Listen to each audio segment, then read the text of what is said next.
এই মুহূর্তে আবহাওয়ার খবর দিয়ে আপনাদেরকে বসন্তে আরো বৃষ্টি বাদলার পূর্বাভাস রয়েছে।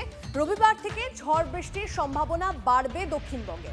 রবি সোম হলুদ সতর্কতা কলকাতাতেও। আর কি জানা যাচ্ছে, কমলেশ আমাদের প্রতিনিধি আমাদের সঙ্গে রয়েছে, কমলেশের থেকে জানবো।